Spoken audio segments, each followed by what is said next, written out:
Pemirsa, harga minyak merosot sekitar 1% ke level terendah dalam 8 minggu pada Rabu setelah pernyataan Presiden Donald Trump tentang kemajuan perundingan dengan Moskow menciptakan ketidakpastian apakah Amerika akan menjatuhkan sanksi baru terhadap Rusia.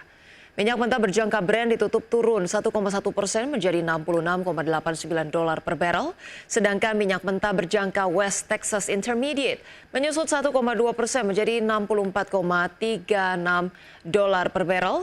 Pergerakan itu menandai penurunan hari kelima berturut-turut untuk kedua patokan minyak mentah tersebut, dengan Brent ditutup pada level terendah sejak 10 Juni dan WTI di posisi terendah sejak 5 Juni, di mana pada Rabu Trump mengatakan utusan khususnya Steve Witkoff membuat kemajuan besar dalam pertemuannya dengan Presiden Rusia Vladimir Putin.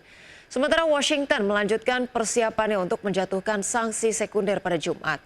Trump mengancam sanksi tambahan terhadap Moskow jika tidak ada langkah yang diambil untuk mengakhiri perang di Ukraina.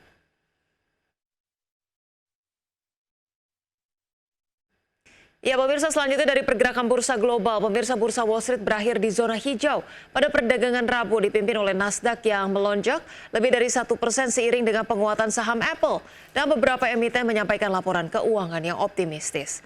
Pada perdagangan Rabu, indeks Dow Jones Industrial Average ditutup menguat 0,18% ke level 44.193, kemudian indeks S&P 500 naik 0,73% menjadi 6.345 dan indeks Nasdaq Composite melesat 1,21% ke level 21.169. Sementara itu, pemirsa, bursa saham Eropa ini relatif flat karena saham kesehatan terdampak ancaman terbaru Presiden Donald Trump untuk mengenakan tarif lebih tinggi pada impor farmasi. Indeks acuan Eropa Stoxx 600 ditutup turun 0,06% ke level 541,07, sedangkan bursa regional utama menghijau.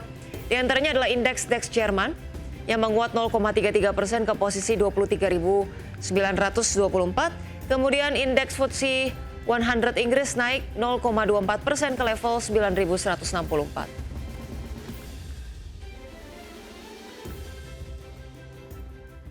Pemirsa, Amerika Serikat mengenakan tarif tambahan 25% atas produk India sebagai respon atas keputusan India yang tetap mengimpor minyak dari Rusia. Tarif baru tersebut akan membuat bea masuk atas sebagian produk ekspor India ke Amerika Serikat melonjak hingga 50%. Presiden Amerika Serikat Donald Trump mengenakan tarif tambahan 25% atas produk India sebagai respon atas keputusan New Delhi yang tetap mengimpor minyak dari Rusia. Tarif baru tersebut akan membuat bea masuk atas bagian produk ekspor India ke Amerika Serikat melonjak hingga 50%. Salah satu yang tertinggi yang pernah dikenakan Amerika Serikat kepada mitra dagangnya. Kebijakan ini diumumkan pada Rabu 6 Agustus dan berlaku mulai 21 hari setelah tanggal 7 Agustus. Langkah tersebut menandai eskalasi serius dalam hubungan dagang antara dua negara demokrasi terbesar di dunia setelah perundingan perdagangan menemui jalan buntu. Gedung Putih belum memberikan pernyataan terkait kemungkinan tindakan serupa terhadap negara lain seperti China yang juga mengimpor minyak dari Rusia. Namun para analis menilai keputusan ini sebagai kemunduran paling signifikan dalam hubungan kedua negara sejak Trump kembali menjabat pada Januari lalu. Sektor-sektor ekspor utama India seperti tekstil, alas kaki, perhiasan, dan batu mulia diperkirakan paling terdampak. Pada tahun 2024, total ekspor India ke Amerika Serikat mencapai hampir 87 miliar rupiah. Langkah ini sekaligus mencerminkan perubahan drastis dari hubungan hangat antara Trump dan Perdana Menteri India Narendra Modi saat keduanya bertemu Februari lalu. Berbagai sumber untuk IDX. Pemirsa, indeks harga saham gabungan atau IHSG akhirnya ditutup melemah usai bergerak fluktuatif di perdagangan Rabu. Saham Prajogo Pangestu jadi penopang utama IHSG di tengah penantian rilis rebalancing indeks MSCI. Namun IHSG terbebani pelemahan saham Jumbo yang terdampak oleh profit taking. Indeks harga saham gabungan ditutup melemah 11,43 poin atau 0,15% ke level 7.503,75 di akhir perdagangan Rabu.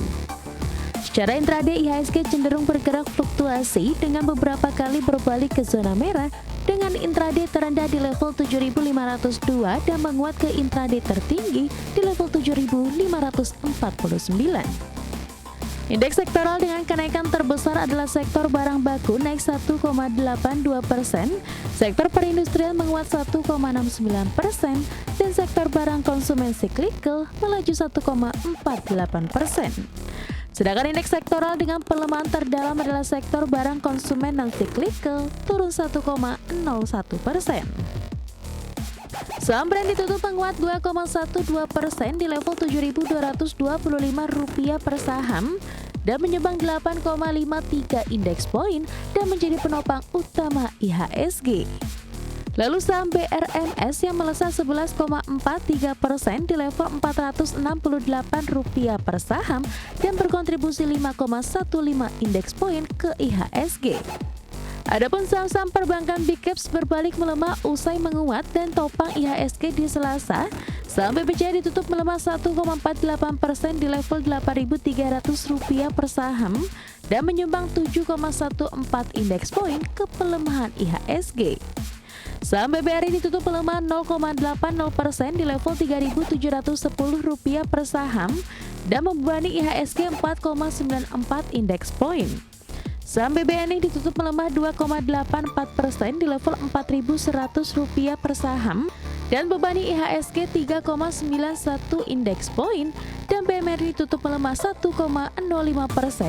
di level Rp4.700 per saham dan beratkan IHSG di 3,5 indeks poin. Pasar modal tanah air diperkirakan masih akan dipengaruhi sentimen pertumbuhan ekonomi dan juga rebalancing Morgan Stanley Capital International edisi Agustus 2025 untuk saham-saham tanah air. Sebelumnya MSCI telah mencabut perlakuan khusus pada 3 saham konglomerat Prayogo Pangestu, PT Barito Renewable Energy Tbk, PT Petrosi Tbk, dan PT Petrindo Jaya Kreasi Tbk, dengan demikian membuka peluang bagi saham Prayogo Pangestu untuk masuk ke dalam MSCI. Berbagai sumber, IDX Channel. Pemirsa, terima kasih Anda masih bersama kami di Market Pass. Pemirsa, PT Jasa Marga Tbk atau JSMR membukukan pendapatan Rp12,9 triliun pada semester 1 2025, turun 1% dari periode yang sama tahun lalu sebesar Rp13,1 triliun.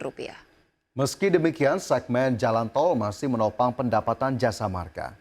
Segmen konstruksi yang menyumbang 27% dari total pendapatan turun tajam sebanyak 13% secara tahunan. Segmen lain yang menyumbang 3% ke pendapatan total juga turun 5% secara year on year. Namun berkat segmen jalan tol, pendapatan perseroan tercatat tak banyak terkoreksi. Pada semester 1 2025, pendapatan segmen ini tumbuh 5% secara tahunan dan berkontribusi sebesar 69% dari total pendapatan Jasa Marga. Margin laba operasional naik ke 36% dan margin EBITDA naik ke 47%. Akan tetapi laba bersih Jasa Marga turun 20,3% secara tahunan menjadi Rp1,87 triliun di semester 1 2025.